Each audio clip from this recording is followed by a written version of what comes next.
Well, as we've been reporting, public relations experts have asked authorities to be open with the media on former President Nelson Mandela's hospitalization and, of course, also provide regular updates. For more on this, we're on the line now to Evelyn Holtzhausen, Chief Executive Officer of HWB Communications in Cape Town. Evelyn, a very good afternoon to you. Good afternoon to you, Colin. You've been listening to our reporter there, Melanie Moses. Of course, lots of frustration coming out of where the media is camping outside now. What do you make of all of that? I think Melanie is absolutely right in her report. The nature of the media is that they need to inform the public, and I think they've been particularly responsible in this instance. And I think that what should happen is that the Nelson Mandela Foundation ought to set up a briefing room and give us hourly bulletins on Mr. Mandela, because what we're seeing is a contradiction. We're hearing from our state president and we're hearing that everything's okay, but what our eyes are telling us is that prominent people are visiting the hospital, there's coming and going, which indicates more than a routine visit. And I think they're merely fueling the speculation by not informing the press of what's happening. Mr. Mandela is a globally loved figure. He has a right to a private life, but he also is a public image. We need to balance the two. And what we could do is prevent this fuel of speculation or throwing speculation by issuing hourly bulletins on his condition. And I think that the Nelson Mandela Foundation ought to do that as quickly as possible. To date, the press has been particularly responsible in their reporting.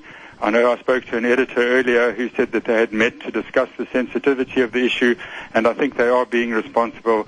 And the Mandela Foundation, in fact, is remiss in not informing the world, not only the South African public, but the world, about the condition of this globally loved and respected figure. But it probably also talks about planning, because they should have known that at some point they may have to address this particular matter because he's an old man, and clearly the media would want to know his condition in South Africa and the world. Absolutely. They should have a strategy in place for crisis communications on this particular instance, and if they haven't already got one, then I think they ought to be drawing one up right now.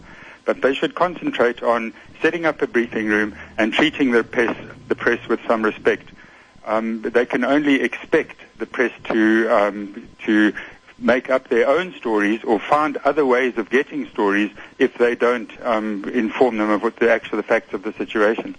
But it's also, and I think you touched on it a little bit, the whole issue of balance here, because we're receiving some SMSs about the very matter. Let me just tell you what Mike in Pretoria is saying. He says, does the media think its rights are superior to Mandela's family, who reports on privacy of celebrities that make up this industry? That's one. But on the other one, you have somebody who says, well, not good at all. We love him and we need to know. So there needs to be some balance between the two issues. I think when people enter the public space, to a degree, they lose their right to privacy.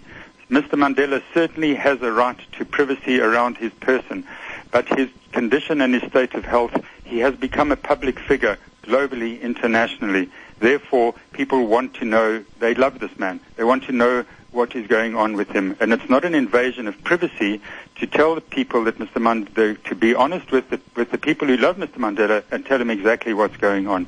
They are doing him a disservice by allowing speculation to grow. Elsewhere in the world, I mean, there obviously are other high-profile figures.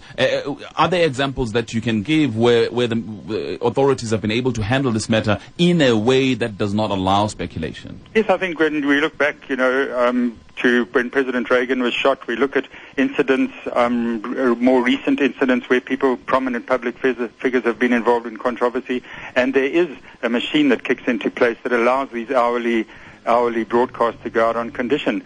The nature of the press is that they have a duty to inform the public. If they're not getting the correct information from the source itself, it is their duty to get that information from other areas. And then, by its very nature, that information won't be accurate.